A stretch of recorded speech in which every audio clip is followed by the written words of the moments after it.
We've been talking about electability for a long time and about the need to, if we're going to be pragmatic and effective participants in our system of voting, considering both the platform and issues and stances of candidates, but also making informed decisions about voting. So when it comes to the national election, an example would be weighing the idealistic desire to support maybe a third party candidate in a swing state, balancing that with the reality that by supporting a third party candidate in a swing state who maybe is more in line with your beliefs, you might inadvertently or maybe predictably turn the election, give the election in that swing state to the candidate who is actually furthest from your beliefs. This is a pretty common idea, isn't it, Lewis? It was discussed in terms of Ralph Nader. It's discussed when someone like Trump or Bernie is asked to run as a third party candidate. This is a common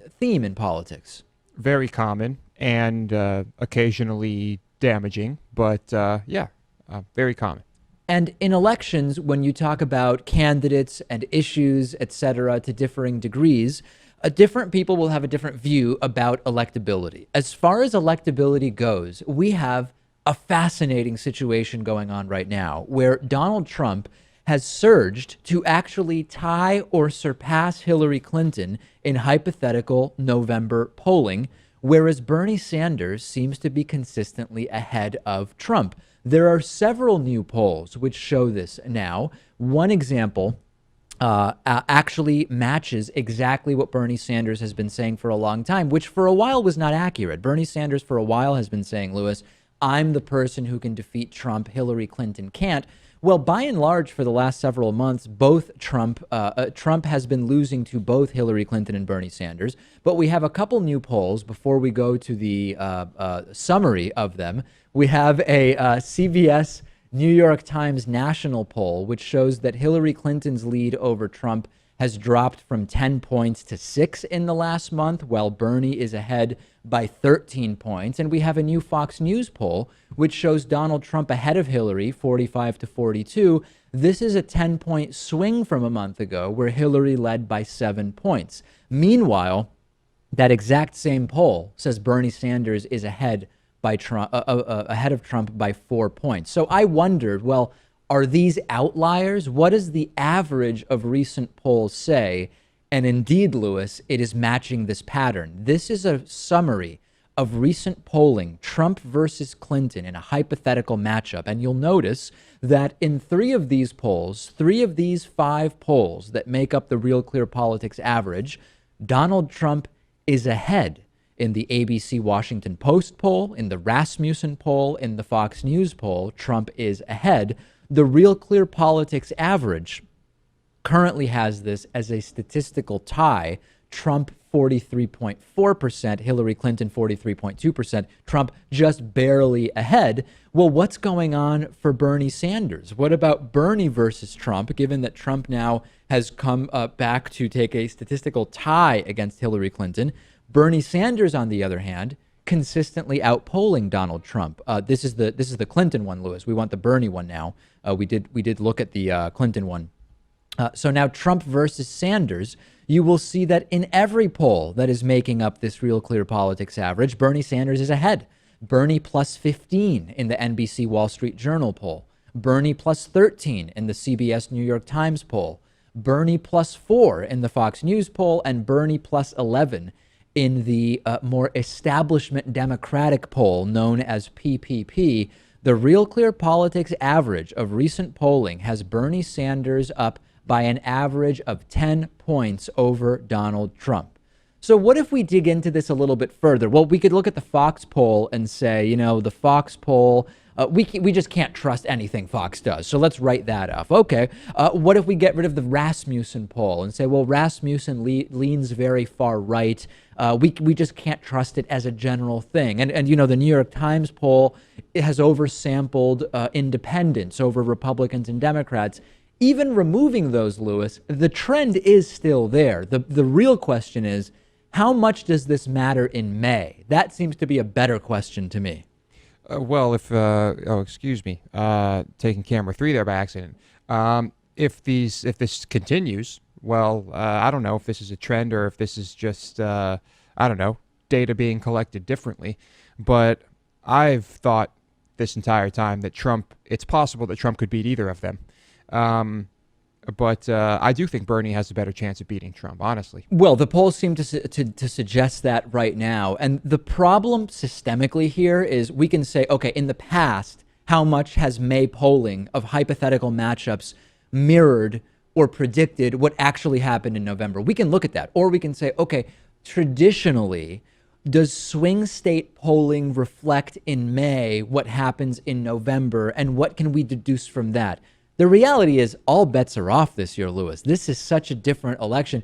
You have Donald Trump, the guy with the past that is completely antithetical to what evangelical so-called family values voters want, yet they're supporting him.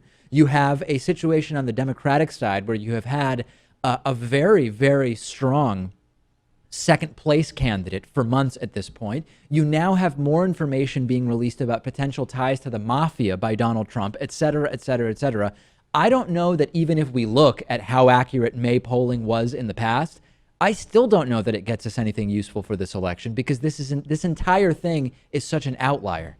Right. And then there are still some looming issues like a possible indictment for Hillary Clinton. Oh, come even though on, it probably won't happen, but still, I mean, a lot can happen in X number of months there. I get so many Twitter messages and emails every day from people just saying, David, how do you think Hillary's chances will be affected if she gets indicted before the convention versus after? I don't think Hillary Clinton is getting indicted for anything. I've made that pretty clear, but this is still, we're hearing this from people all over the political spectrum. What do you think will happen if and when Hillary Clinton gets indicted? I don't believe it's happening. Yeah, probably not, but it's not impossible, right? No, legally speaking, anybody could be indicted at any time for any alleged act that they may or may not have committed at any particular point in time. But if you're betting on we have more information on this than that. Here's my point. If you are counting on a Hillary Clinton indictment to make your prediction of what you think will happen, I would not hold my breath for that Hillary Clinton indictment. All right, don't count on it. Send me your thoughts about the recent polling, about everything that's going on, about Bernie Sanders seemingly doing far better than Hillary Clinton in a hypothetical matchup against Donald Trump. I'm on Twitter at @Pakman. Lewis is on Twitter at @LewisMotamedi. Let's talk about Donald Trump and the NRA and a CNN panel that could just not contain their laughter. Recently, presumptive Republican presidential candidate Donald Trump was endorsed by the NRA, and he gave this speech to the NRA that was just total pandering, attacking Hillary Clinton, saying that Hillary Clinton would destroy the Second Amendment and destroy the right to own guns, which is bogus. It's outrageous. Even if Hillary Clinton wanted to do this, how on earth would she possibly do it? We do have a Second Amendment in this country. So on CNN's Don Lemon program, Don Lemon had on a panel, and he asked Trump advisor Stephen Miller straight up, why is Trump saying Hillary will destroy the Second Amendment when clearly she won't? It's been fact-checked. It's been looked at. It's just not true. And Stephen Miller's answer made everybody on the panel start laughing hysterically. And it is hysterical. Take a look at this. Donald Trump continues to say that Hillary Clinton wants to abolish the Second Amendment. That is false. That is false by every fact check, by her, by the campaign, by everyone who's listening but Donald Trump. Why does he continue to say that? Because it's true. She's never said that. Oh, come on now. She's never even intimated that. I think that a lot of people at this table have a different view about what the Second Amendment means. The D.C. versus Heller decision upheld an individual right to keep and bear arms. The Second Amendment no longer exists when we consider it an individual privilege but a government right. So when Hillary Clinton is saying she wants to overturn D.C. versus Heller, she is by definition saying she wants to abolish the Second Amendment. I'm sorry, but wait a second. That ignores all constitutional decisions up until the point of D.C. versus Heller, which, by the way, was the majority of constitutionalism up until that point. Before the Heller decision, there had always been restrictions on guns. It's not that before the Heller decision, it was just a free-for-all. You can get shoulder-mounted RPGs or whatever you want. There have been restrictions on guns prior to that decision. Even so-called constitutional originalist fetishists, the late Antonin Scalia agreed, that there should be some restrictions on guns. This is total pandering, but it's expert pandering, Lewis. Donald Trump is a panderer, but he has figured out a way to pander that is really, really effective. It is. And maybe if he does not win, he'll have a great career as a campaign advisor going forward. I mean, right? Can you imagine Donald Trump campaign strategist? This is really funny, but I actually want to talk about an important underlying issue here, which is the NRA endorsement of Trump. This is a really early endorsement. In the past, we have seen the NRA typically wait until October. In the last two presidential elections, the NRA waited until October to make an endorsement. And one of the reasons that the NRA may have endorsed Trump early is they're trying to push back against what has been a hugely divisive Republican primary, saying this is the guy, let's all get behind him. But as extreme as the NRA is as an organization, there are actually many reasonable NRA members. We've talked for years, Lewis, about how outrageous the NRA is, the policy, their pushback against even reasonable gun safety regulations. It's really, really extreme. But I know many NRA members who say, I am an NRA member because I have guns, I do sport shooting, or I'm a hunter or whatever, and I respect the broad work that they do. But I basically don't agree with the NRA politically, period. There are a lot of far more reasonable NRA members than there seem to be NRA officials. Some of them might lean right, but a lot of them are moderate. Some even lean slightly left. I have a very pro-union, pro-gun friends who would never consider voting for a Republican who are NRA members. And outside of this speech that Trump gave and the NRA endorsement of Trump, there were many NRA members who spoke to The Trace and said, we don't even believe that Trump's pro-gun comments are sincere here. For example, Lee Wilson, who's an NRA member from Florida, said, Trump will say whatever he needs to say to win, but I don't think he has any convictions. I don't feel safe with Trump. The NRA is fear-mongering big time already around Hillary Clinton. And I'm curious, as we said earlier in the show, all bets are off with this election, and the NRA just going and endorsing the presumptive Republican nominee, it may backfire because there are many NRA members who are saying, yeah, I support the NRA to a point, but I'm not voting for Trump. This is too crazy. Yeah, you would think that they might actually, not the NRA, but some of these more moderate NRA members might actually throw their support behind Bernie Sanders. Because while, yes, he has advocated for some gun control, he does actually have some sincere beliefs about gun ownership. And mostly contextualized by being from Vermont, an incredibly rural state where even the meaning of gun ownership is very different. But if you're in Arkansas and you want guns, you don't care why Bernie Sanders has his beliefs. But remember, the NRA ranked Bernie like a D+ or something like that. Yeah. We're not saying Bernie Sanders is any pro-gun guy by any means whatsoever. No, but I agree with this guy from Florida. I don't think anything Donald Trump says about being pro-gun is sincere at all. Let's hope this backfires. We'll continue to cover it. It's been a while since we've spoken about her, but I have news about anti-gay, bigoted, outrageous, vile, despicable, wannabe legal scholar, habitual scofflaw, Kentucky County Clerk Kim Davis. You'll remember she made headlines over the summer by ignoring that Supreme Court ruling about gay marriage nationwide. She continued to deny marriage licenses to same-sex couples. Now that things have calmed down a little bit, she sat down with the president of the D. James Kennedy Ministries. His name is Frank Wright. And she explained, and I know you might say, well, hold on a second. What on earth does she know about this? A great question. She explained why she believes that she was legally justified in what she did. Her argument is the Supreme Court doesn't really have authority. I present to you legal scholar Kim Davis. Guidance.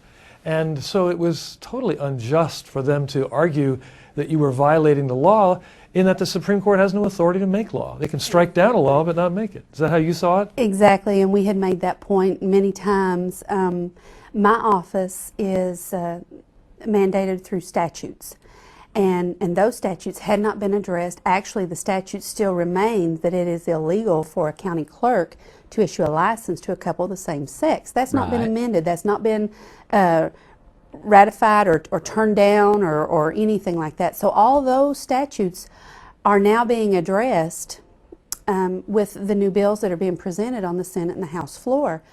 So But yeah, I was upholding my law. You were I was obeying the law. upholding my You law. were I was obeying the law. obeying my law, and that's what people failed. You know, I had couples bring in the whole Supreme Court ruling, and I said, you know, I really don't need to see this because that's not a law, that's a ruling. And well, why won't you do this? And so then I go to the Bible and I tell them, don't be telling me the Bible, don't be reading me the Bible. I said, well, you asked why I couldn't issue you the marriage license, and I'm explaining to you and I'm showing you why I cannot. So wait a second. Let's buy into her logic for a second. A ruling is not a law. Okay. The Supreme Court ruling from the highest court in the land isn't enough to tell you what to do in your role as a public employee, but you can show people the Bible to explain why you're not doing something as a public employee. This is a really, really important thing. I know Kim Davis is a nut. I know she wants to use the Bible to make civil law. I got it, right? She wants statutes based on the Bible.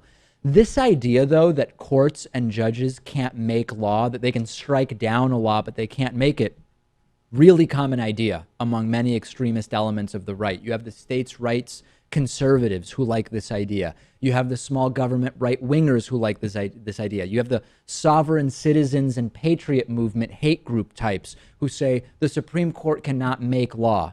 We have statutory law, right? Explicit statutes that have been codified, but we also have case law. This is law developed by judges and courts in decisions where it's true, it's an individual case that is decided, but they have precedential effect on future cases. You may not like this if you're bigoted county clerk Kim Davis, but just saying courts can't make law doesn't make it true. Courts make law all the time via something called case law decisions. Yeah, and on top of that, whatever that Supreme Court ruling was, it superseded whatever town, city, county laws or statutes she's talking about. Well, the argument is that the case was brought only by plaintiffs, and I believe it was 3 states, so that the ruling only applies to those 3 states. No, Kim, that's not the way it works. And I used to think Kim Davis was only a bigot, as if that's just not that bad, right?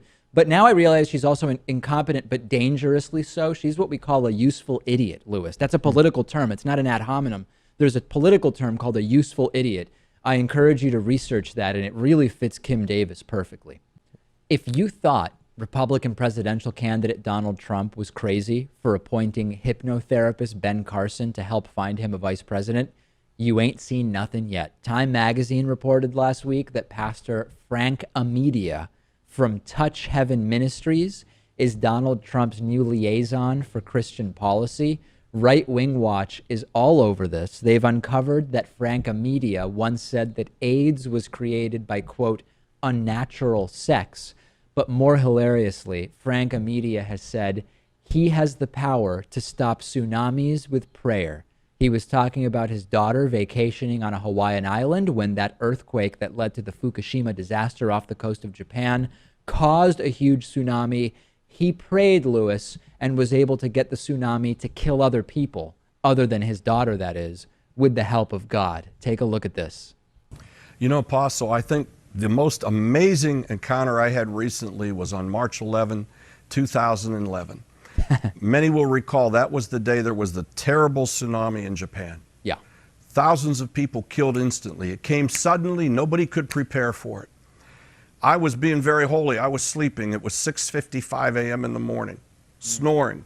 My wife stormed into the room and she said, Frank, our daughter is on an island in Kauai, Hawaii, and the tsunami is going to crash into where she is in 5 minutes. Apostle, I had no time to prepare. I had no time to put on worship music. I had no time to pray. I stood at the edge of my bed and I said, in the name of Jesus, I declare that tsunami to stop now. And I specifically said, I declare those waters to recede. And I said, Father, that is my child. I am your child. I'm coming to you now and asking you to preserve her. Apostle, it was seen by 400 people on a cliff. It was on YouTube. It was actually on the news that tsunami stopped 200 feet off of shore. Even after having sucked the waters in, it churned and it went on and did devastation in the next island. I saw... How is this anything other than mental illness? And by the way, he's bragging that he was able to redirect the devastation to a different island. why not ask for all the islands to not be hit? If this guy can pray to stop tsunamis, why have God just save his daughter and kill the children of a different parent because Frank asked him to? This is a very perverse God, isn't it? There's no way he believes this, right? You don't I think mean, I was thinking to myself after looking into this story, I should just tell people that I made incredible things happen by prayer and make money. I mean, you've heard the quote, it's immoral to let a sucker keep their money, right? Yes, I have. And so maybe that's what I should do, be a charlatan like this guy. Speaking of suckers, here he is. This is Donald Trump's Christian policy liaison, doling out cures through internet video prayer. Here he is curing a couple people. I want you to know that the same Jesus that you prayed to save you wants to heal you right now. Even before we went to televise this program, I saw somebody with problems in their jaw. It was like jaw cancer. I saw teeth that were bleeding with somebody else. The Lord said to me He wanted to do something very special with the face, with the jaws, with the teeth, with the tongue, with the gums, and the throat right now with this program. And so I want you, if that's you, I want you to just put your hands out and to agree with me in a prayer of agreement right now and say, Lord, in Jesus' name, I declare healing of their jaws, of the mandible bones of their jaws, of the hinges of their jaws. I see people that have had trouble. Somebody has their mouth wired up. Somebody else has teeth that are bleeding and gums that are bleeding. I pray healing on that now. Somebody else has a swollen tongue. There's a person with cancer in your tongue right. I would love it if one of these faith healers could regrow the limb of an amputee. That I would really be impressed by. This is so fake. Yeah. This guy is so fake, Dave. People send him money for this stuff. Yeah. People fall for it. Yeah. It's despicable, but that's the world. Anyway, this guy is advising Donald Trump now. I'd love to be a fly on the wall when this guy walks in and advises Trump on Christian policy. Seems like nobody knows better than this guy. Yeah, I mean, this is actually a great pick for Christian policy. If anybody would be the person to advise Trump on this, it would be the guy who has killed tons of people in order to save his daughter by redirecting a tsunami with prayer. We'll take a break. Back after this. Let's talk about Donald Trump and something I call hypocrisy. Wow, this is an amazing picture. This is truly an amazing picture of Trump. I told you yesterday about Donald Trump being endorsed by the NRA, and there are some sort of questions, to put it lightly, about Donald Trump's real, honest, authentic position on guns, since he said contradictory things over time about guns and gun safety regulations.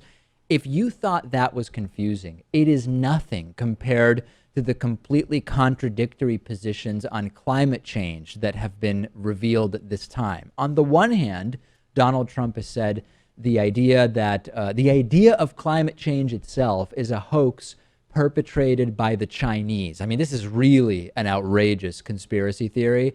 At the same time, though, Trump companies have filed corporate reports citing climate change as an urgent reason to protect a golf course that he owns with a seawall. If you ever needed more evidence that we really can't trust Trump believes anything he says, take a look at these statements. Here is Trump's original tweet about this. This is from 2012, where Trump said the concept of global warming was created by and for the Chinese in order to make U.S. manufacturing non-competitive. Now, Trump later said that that was just a joke. But even if you leave China out of it, he said the hoax part many times. Just in December, he told a crowd at a rally in South Carolina that Obama's talking about global warming and a lot of it is a hoax. In January of 2014, he tweeted that the entire global warming hoax is something the country shouldn't be spending money on. And here are a couple other tweets that he sent out over time. NBC News just called it the Great Freeze, coldest weather in years. Is our country still spending money on the global warming hoax? And then again, snowing in Texas and Louisiana, record-setting freezing temperatures throughout the country and beyond. Global warming is an expensive hoax. Meanwhile, the business Trump, as opposed to the politician Trump, or at least one of the businesses he runs, thinks that climate change is so real that they are filing for a permit to protect a Trump property from the effects of climate change. The Trump company, the Trump Resort, Trump International Golf Links and Hotel Ireland in Ireland, wants permission to put up basically a seawall to prevent erosion at his golf resort caused by none other, Lewis, than climate change. This is amazing. On the one hand, Trump is campaigning on climate change being a hoax. On the other hand, Trump is approving, presumably this is one of his businesses, of climate change being cited as the reason why they need a special permit to put up a wall. No comment on this so far from the Trump campaign. Yeah. Well, like most politicians, you have campaign John Doe and you have real life John Doe. Yeah. And maybe even then business John Doe.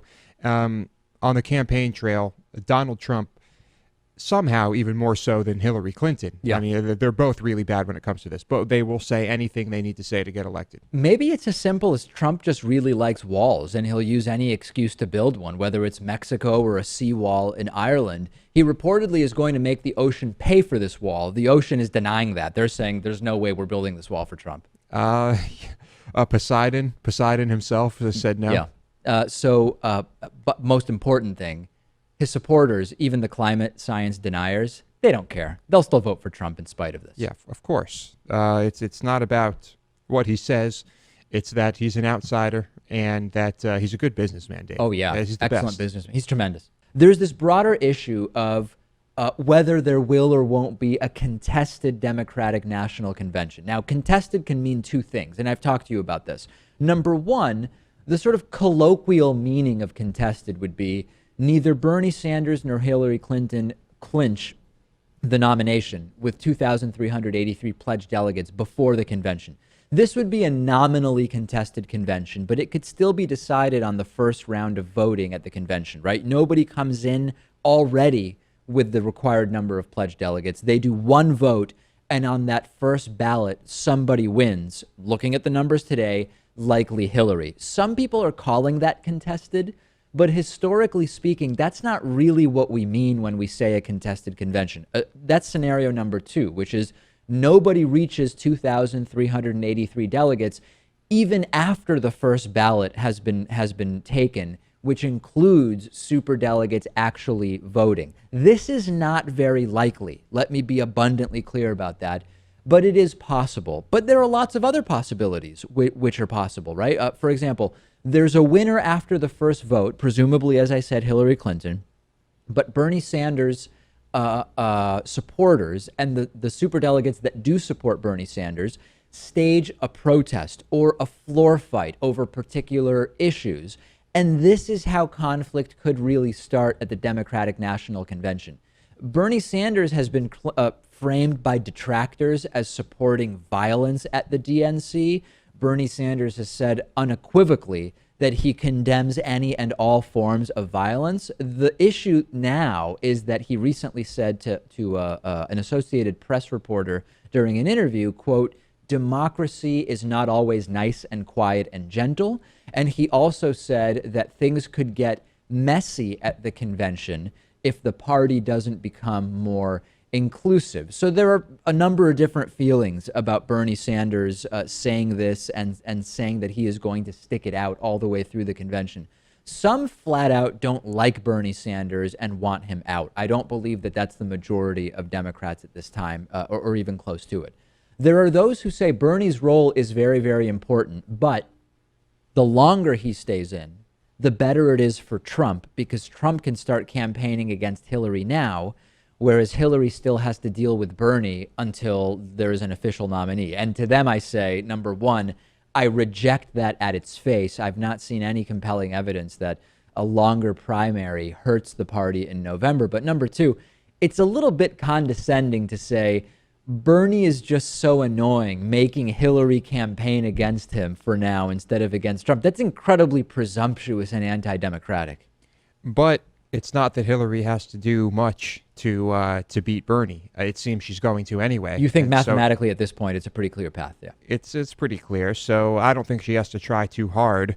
From her rhetoric as of late, it seems she's already basically just campaigning against Trump, right? Mostly, yeah, in many ways. So what is the messiness that could happen at the convention? Could it be that there's going to be a forced floor fight no matter what the results of the first ballot are? Is the messiness going to be the protests outside of the DNC that we've been increasingly talking about and catching wind of? And Lewis, as you know, in working out logistics for the DNC, we are increasingly seeing much more attention and time being paid to security issues and concerns.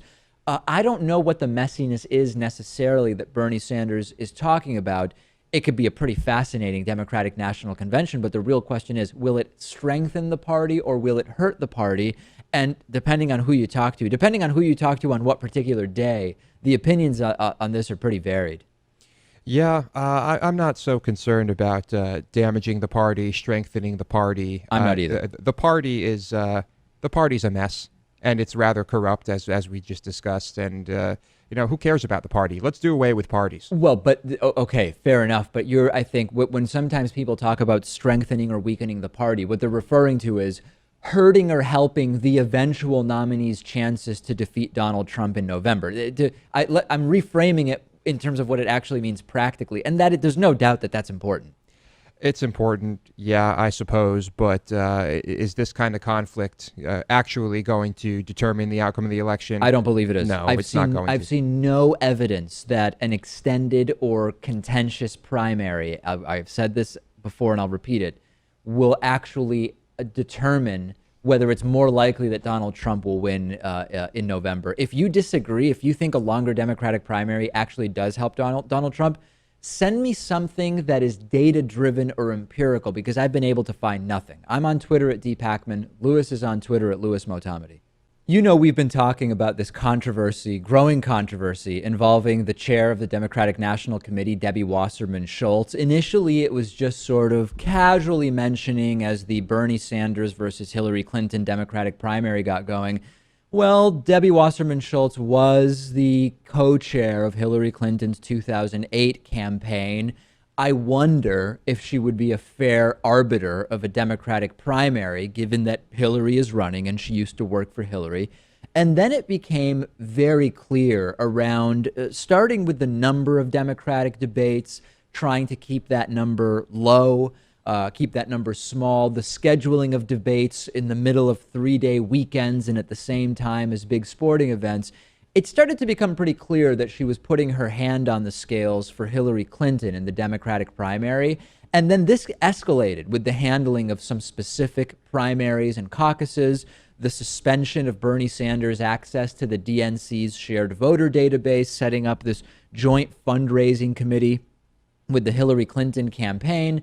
And we recently heard from Bernie Sanders campaign manager Jeff Weaver that that Debbie Wasserman Schultz has been actively working against Bernie Sanders for what he characterized as personal reasons. Let's step back from that a little bit, because we've now learned that Democrats more broadly, including even some Democratic senators backing Hillary Clinton for president, are worried that Debbie Wasserman Schultz has become too toxic and too divisive to realistically unify the party at the Democratic National Convention, which is going to be really important to defeat Donald Trump in November, if indeed he is going to be defeated.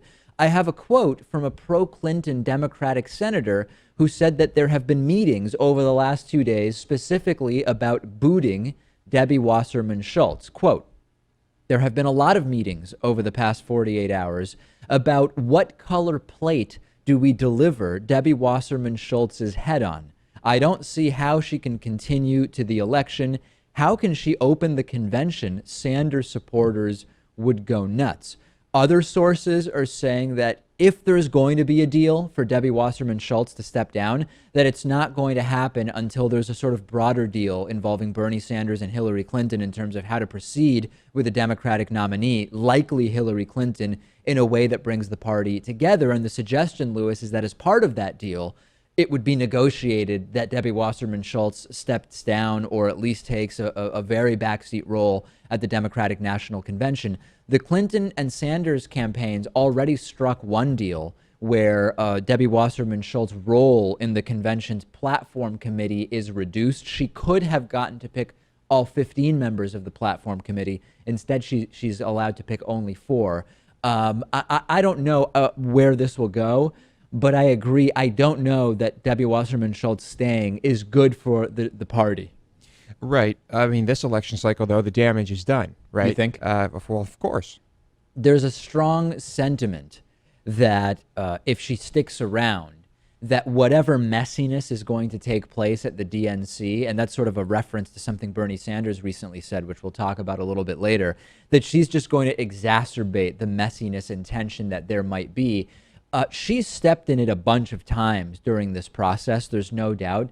But I question whether, given the increasingly polarized nature of Bernie versus Hillary, if any DNC chair would have avoided the shrapnel. I get that Debbie Wasserman Schultz specifically has been under fire for the co-fundraising with Hillary Clinton, the debate stuff, the DNC voter database. There's been a whole bunch of things that she's been criticized for. But given where this has gone, I have no doubt that some elements of the Democratic primary voters would be angry with whoever was the DNC chair, if not for things that they did do, for things that they didn't do. No doubt. You're not going to keep everyone happy. I mean, although the chair is probably although there's pressure coming from all sorts of people within the party, you're probably in the place where it's easiest to say, look, I have to remain impartial and unbiased here and just do my job. Well, but she claims to have done that, although it's transparent. It's very clear she has not done that. Yeah, no doubt about it. Also, I question whether Debbie Wasserman Schultz stepping down is even more than a symbolic thing. It strikes me as a sort of hollow move if she even were to do it. But there are bigger issues about Hillary versus Trump anyway that go well beyond the DNC and Debbie Wasserman Schultz. But in reality, if she steps down, as Lewis is saying, whatever damage you ascribe to Debbie Wasserman Schultz has been done. And it seems like it would be mostly symbolic. And it does get to this issue of the convention potentially being messy, which is what I want to talk about next.